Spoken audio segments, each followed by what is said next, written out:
Hello little ones, welcome back to my channel. Today we are going to read together Mickey's Day at the Circus, a Disney rhyming reader. Written by Vincent Jeffords. When Minnie saw the circus sign, she said, "Let's run and get in line. We'll buy tickets so we can go together to the circus show." "The circus bores me," Mickey said. "I'm going to the zoo instead." He didn't want Minnie to know he couldn't pay for them to go. Next morning, Mickey raced to ask if he could do some circus task. "I want to earn enough to pay for tickets to the show today." The man gave Mickey lots of grapes to feed the monkeys and the apes. When he had no more grapes to feed, he said, "A nap is what I need."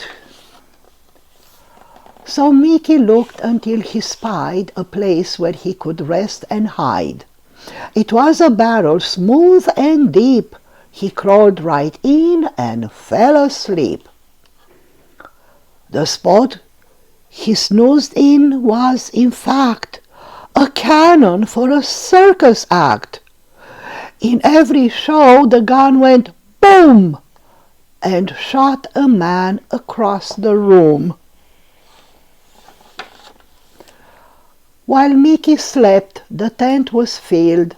The band played songs and crowd was thrilled. Minnie sat in the cheapest row when he could really see the show. The first act was the acrobats. They walked on wires like alley cats.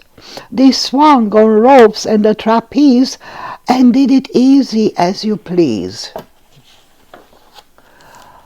Then a man with baggy pants did some tricks with elephants. They climbed each other for a while, but finally tumbled in a pile. Minnie gasped. You couldn't blame her when she saw the lion tamer. He pushed aside the lion's claws and stuck his head inside its jaws. And still another circus thriller was the fierce giant gorilla. He stood up on an orange crate and squeezed his tire to a figure 8. Next came a very big event, Dumbo, the flying elephant. He used his ears to fly and glide and sometimes gave the clowns a ride. The silly clowns were best of all. Minnie watched them leap and fall. They ran, they jumped, they put out fires. They rode in cars with funny tires. One clown wore a fluffy wig and led a tiny dancing pig. One rode a horse, one tried to fly. The people cheered as they marched by. From the ring came the trumpet's blare. The sound of drums echoed in the air. Minnie heard the ringmaster call, "Now meet the Human Cannonball." The man felt Mickey with his shoe, and so he shouted to his crew, "Blast the cannon," he told the man. "Then I'll get back inside again."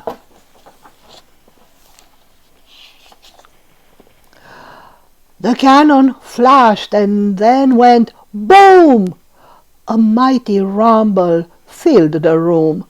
The crowd rose with a happy shout as Mickey Mouse came flying out. Poor Minnie gave a startled cry. "That's my Mickey flying by!" He roared past like a circling bat and landed on an acrobat. Zooming at the dizzy height gave Mickey Mouse a nasty fright. He grabbed the pole and loudly said, I wish that I were home in bed." Poor Mickey thought that he had sunk. Then Dumbo grabbed him with his trunk. Dumbo said, "You need no fear. I'll fly you gently down from here." He shouted, "Dumbo, this is nice. Let's fly around here once or twice." And so the pair just zoomed and soared as folks below them clapped and roared. The crowd was waving from the stands, and Mickey waved back with both hands. What happened then, it's sad to tell. Mickey lost his grip and fell. But Mickey's fall ended in a splash. The seal's tank saved him from a crash. He hit the water with a slap, and all the seals sat up to clap. The seals bounced Mickey like a ball. They tossed him up and let him fall.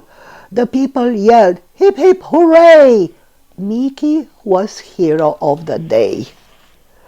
They gave him the best seat in the house and then went looking for Minnie Mouse. Minnie felt both proud and shy to sit with such a famous guy.